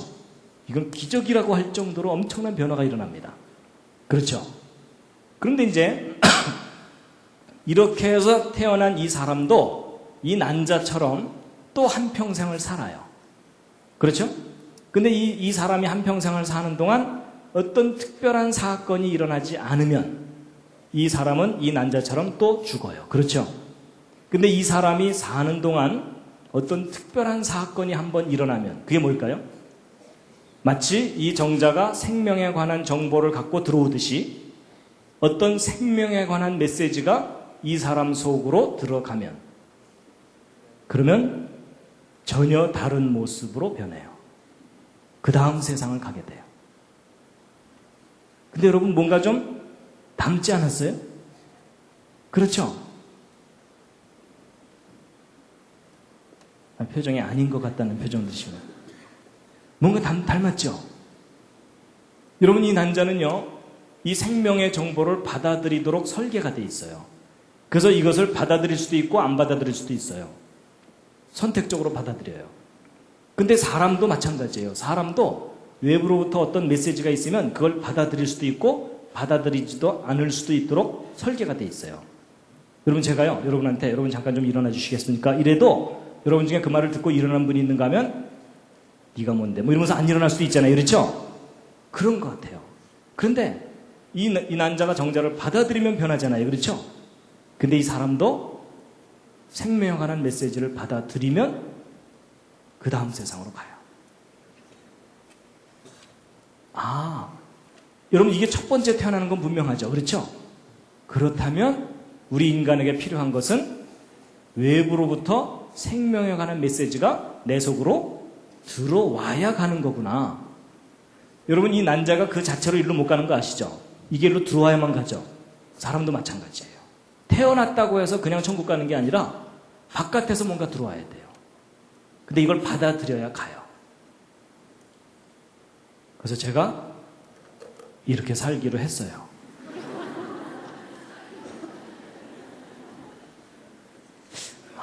예수님이 얘기한 네가 2번 태어나야 간다는 얘기가 이 얘기겠구나.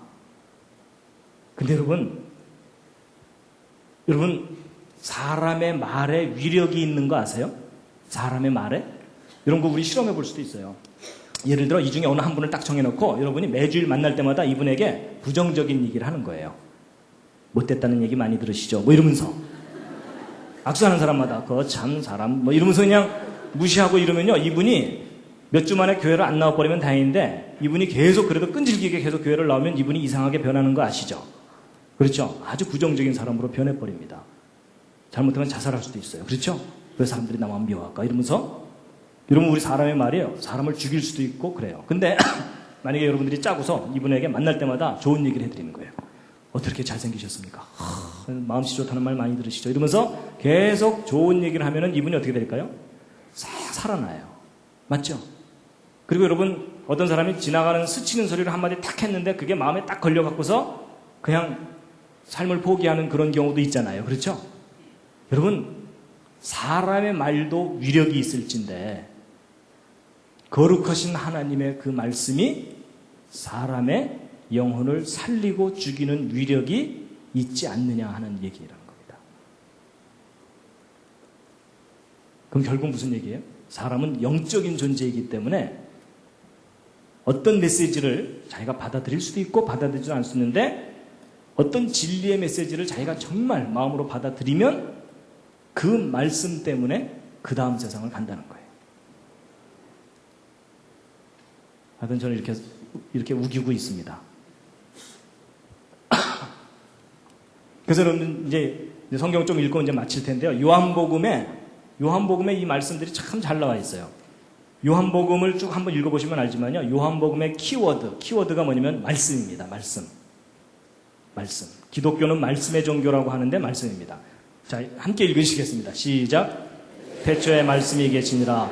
이 말씀이 하나님과 함께 계셨으니 이 말씀은 곧 하나님이시라. 여러분 이 말씀이 하나님이래요. 여러분 사람들이요 하나님 보여달라고 그러죠? 여러분 하나님은 말씀으로 우리가 깨달을 수가 있습니다. 그런데 또 읽겠습니다. 시작. 말씀이 육신이 되어 우리 가운데 거하심에 우리가 그 영광을 보니. 여러분 그 말씀이신 하나님이 사람의 모습으로 오신 분이 누구예요? 예수 그리스도입니다. 그러니까 예수 그리스도는 곧 말씀이에요. 그래서 요한복음 8장 47절 함께 읽으시겠습니다. 시작.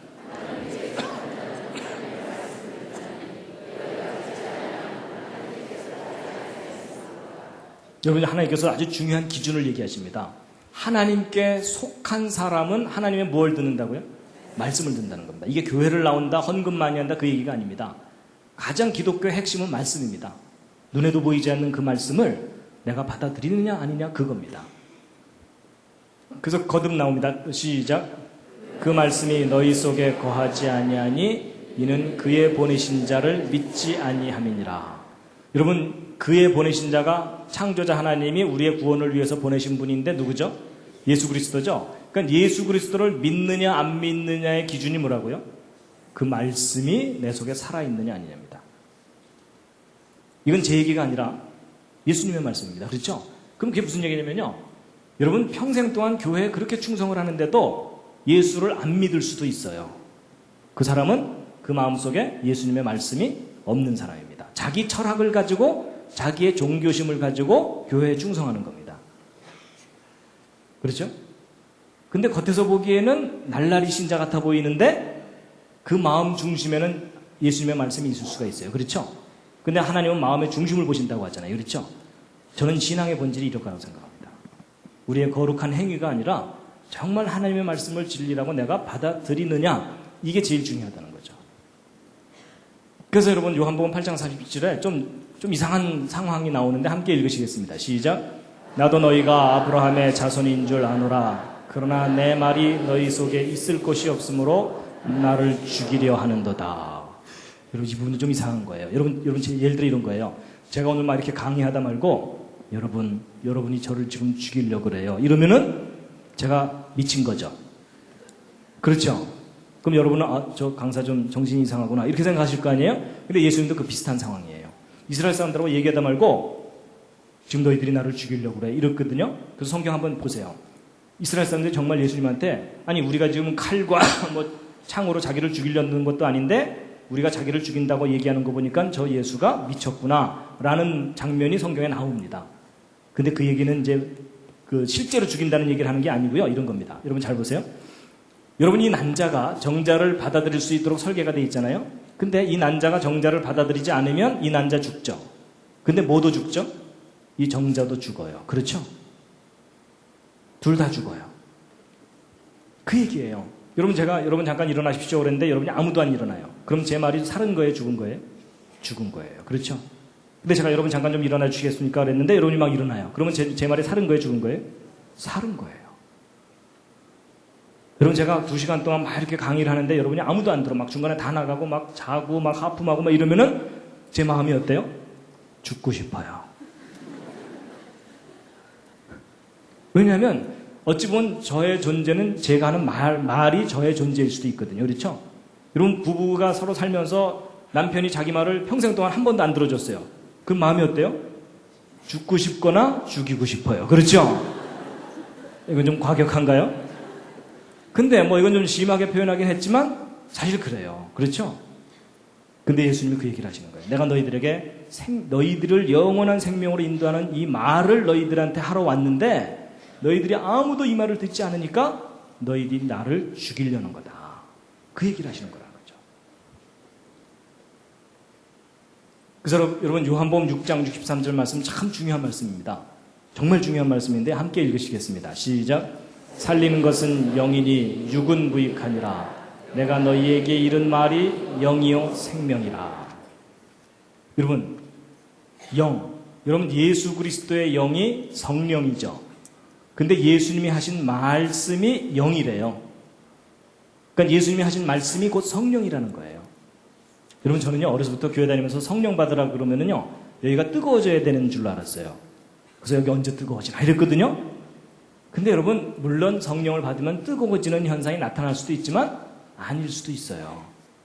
뜨거워지는 것만이 성령 받은 결정적인 증거가 아니에요. 그렇죠? 제가 생각해 봤더니 내가 예수님의 말씀을 내 마음속에 믿는 한은 내가 무엇을 받은 거예요? 예, 거룩한 영을 받은 거예요. 예수님의 말씀은 다른 말과는 구별이 되거든요. 그렇죠? 성령을 받은 거예요. 근데 그 말씀이 생명이라는 거예요. 그러니까 여러분 보세요. 이 사람이 영원한 생명으로 가는 것은 DNA 정보를 갖고 태어난 것은 무익하다는 거예요. 육체적인 정보로 태어난 것은 하늘로 못 간다는 거예요. 거룩한 말씀이 이 사람에게 들어와야 간다는 겁니다. 조직의 비밀을 아시겠죠? 그렇죠? 그래서 여러분 요한복음 17장 8절에 예수님께서 예수님의 사명에 대해서 말씀하시거든요. 함께 읽으시겠습니다. 시작. 나는 아버지께서 내게 주신 말씀들을 저희에게 주었사오며 저희는 이것을 받고 내가 아버지께로부터 나온 줄을 참으로 아오며 아버지께서 나를 보내신 줄로 믿었사옵나이다.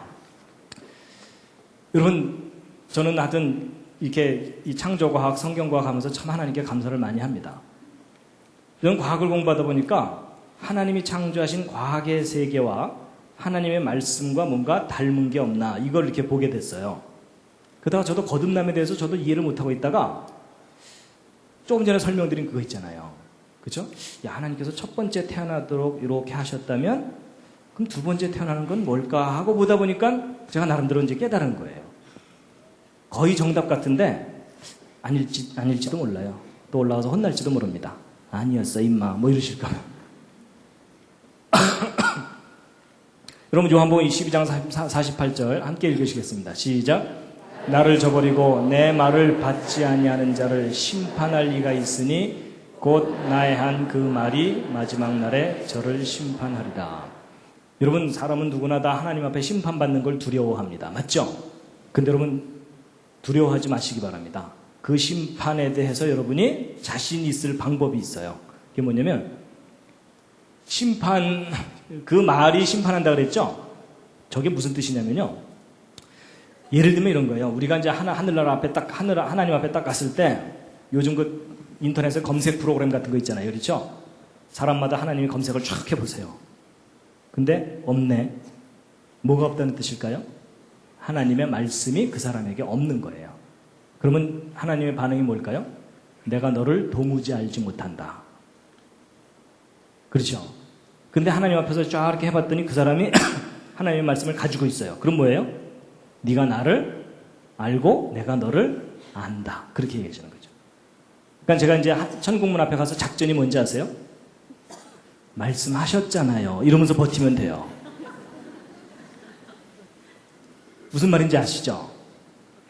하나님께서 하나님께 구원을 요청하는 사람마다 다 구원해 주신다고 말씀하셨잖아요.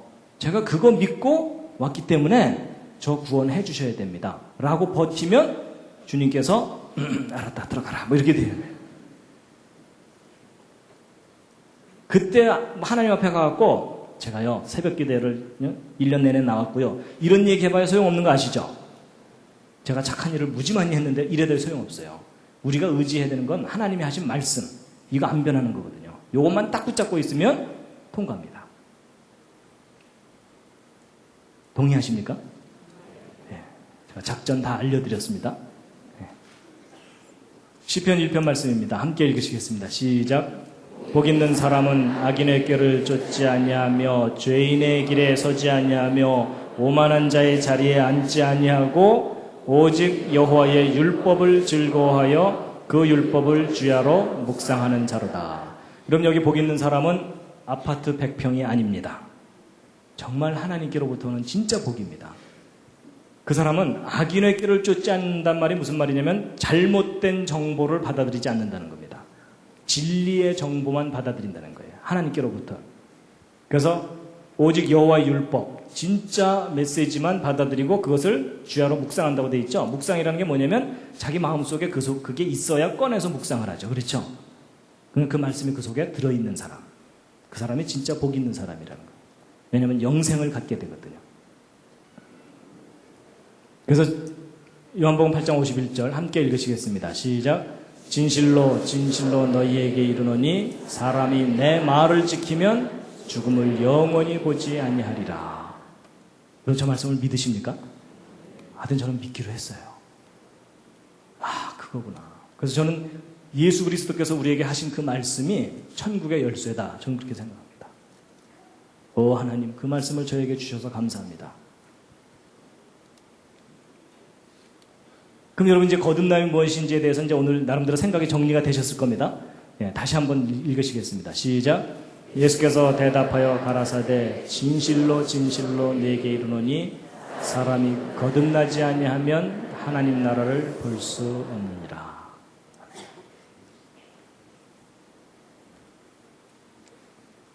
마지막 꽃다발입니다.